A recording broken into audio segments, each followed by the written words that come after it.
Okay, we'll see if this works. The mother of the church.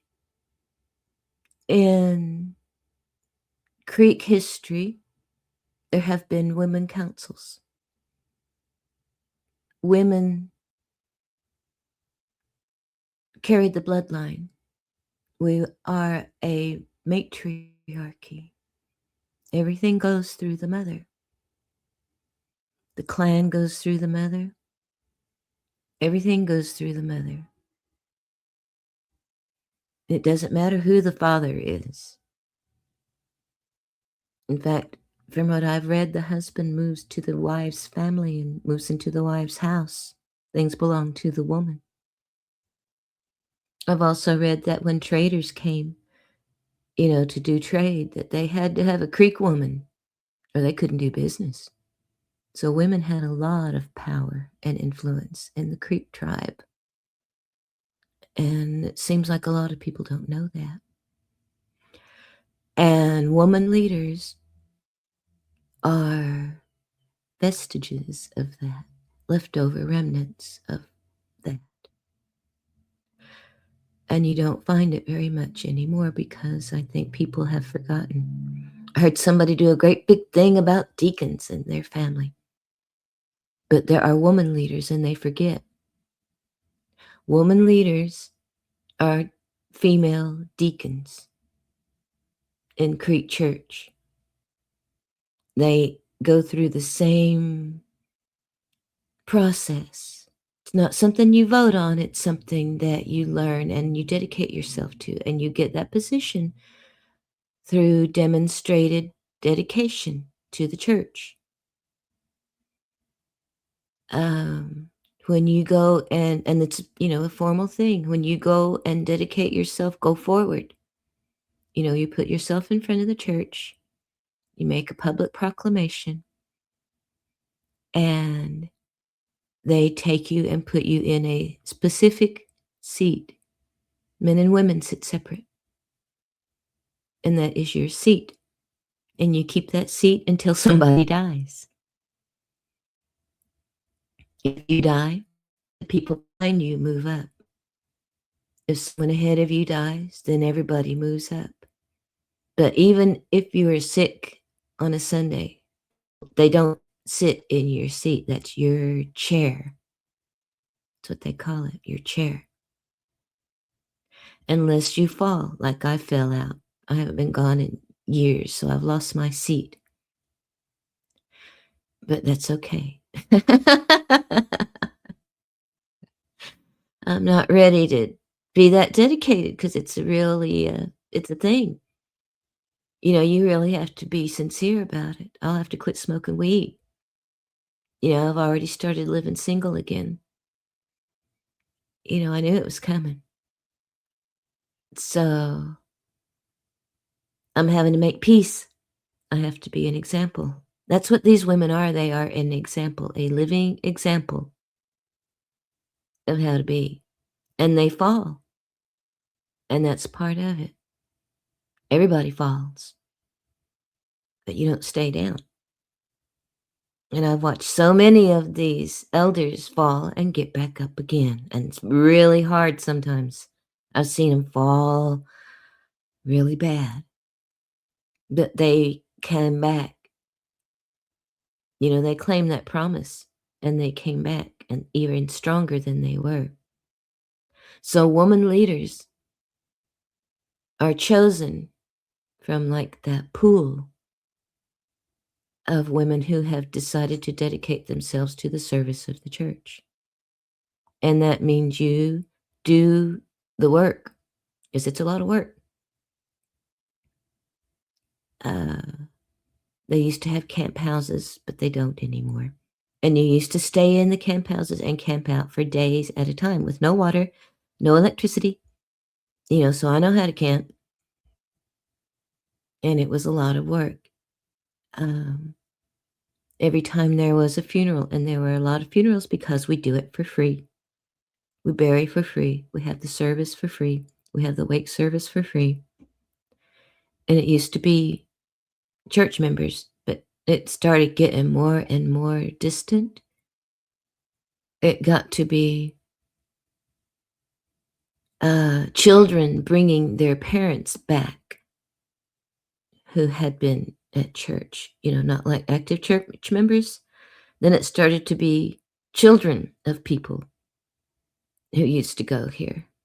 Then it started to be just people that said, "Yeah, I knew somebody. I touched an Indian once." Because it was free, so people have started putting, a little bit of a restriction on things like that. But that means that you are there. It used to mean making breakfast for the grave diggers. They had the men that would come in, deacons would come and dig the grave. It meant feeding them. We had wake services, um, usually used to be for days, 3 days, you would have a wake service. We would cook for the family. That's usually who it was the family, and pastors. And, there were regular scheduled things everybody knew. There was a wake service, you know, 3 days after the death. Everybody knew what time it was. Everybody knew what happened. And you fed people. You fed the family. Somebody had to cook, somebody had to wash those dishes, somebody had to mop that floor. And it was us.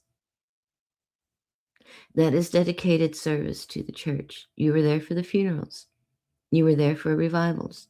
You were there for vacation Bible school as a teacher. You were there as a Sunday school teacher. I was a trustee. I was a secretary. Everybody just rotated chairs.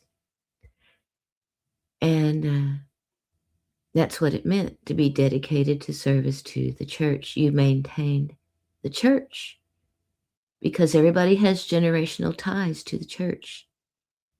And it's important for the church to be there for when the young people come back, because they almost always come back, and it needs to be a place for them to come back to. You maintain that. From that pool of dedicated women, there are criteria that I have learned and heard from other woman leaders. My grandmother was the mother of the church forever because she lived to be 96. After her, my mother was next in line, longest service to the church. So she was the mother to the church for a long time. And then we had some drama. But what happens is, out of that pool of dedicated women, there are certain criteria. And I was always with Mom and Grandma, took them everywhere, so I learned a lot listening. You're supposed to be through with your periods, through with your menopause, through with everything. You're supposed to be settled. You're supposed to be an old, settled, stable woman with no hormones, none of that stuff. You're supposed to have sense.